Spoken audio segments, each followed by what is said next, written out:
Deuteronomium, hoofstuk 14. Kyk, julle is die Here julle God se kinders. Daarom mag nie een van julle homself stikkend kerf of die hare op die voorkop kaal skeer ter wille van iemand wat oorlede is nie. Vir die Here jou God is jy 'n heilige volk en die Here het jou tussen al die ander volke van die aarde gekies om sy eiendom te wees. Jy mag niks eet wat walglik en onrein is nie. Die volgende diere mag jy wel eet: beeste, skape, bokke, takbokke, gemsbokke, hartbeeste, steenbokke, ribbokke, elande en klipspringers. Julle mag dus enige dier met volledig gesplete hoewe en wat herkou eet. Daar is egter diere wat herkou of wat gesplete hoewe het wat julle nie mag eet nie. Kamele, hase en dassies herkou, maar het glad nie gesplete hoewe nie. Daarom is hulle onrein vir julle. Alhoewel die vark heeltemal gesplete hoewe het, herkou dit glad nie. Hulle is dus ook onrein vir julle. Julle mag glad nie van hulle vleis eet of selfs aan die karkas daarvan raak nie. Van die diere wat in die water is, mag julle alles eet wat vinne en skubbe het. Dit wat egter nie vinne en skubbe het nie, mag julle glad nie eet nie, maar julle moet dit as onrein beskou. Die reinvoëls mag julle eet.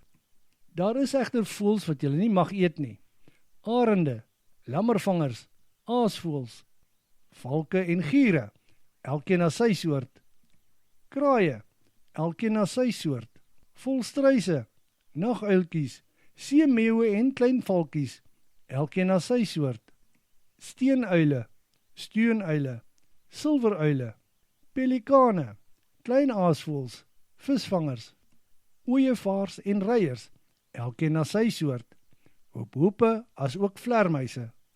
Insekte wat vlieg moet julle as onrein beskou en mag glad nie geëet word nie. Die reinvoëls mag julle egter eet. 'n Dier wat self gevrek het, mag julle glad nie eet nie.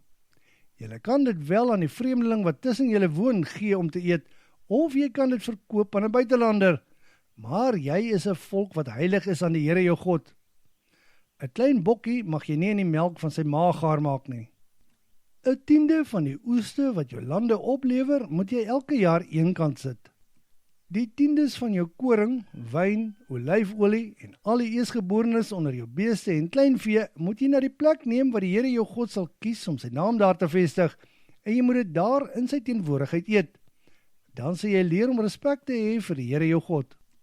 En wanneer die Here jou God jou seën, maar die afstand na die plek waar die Here jou God kies om sy naam daar te vestig te ver is vir jou om alles daarheen te dra, moet jy dit alles verkoop en die geld moet jy in 'n sak toebind en dit na die plek neem wat die Here jou God sal kies.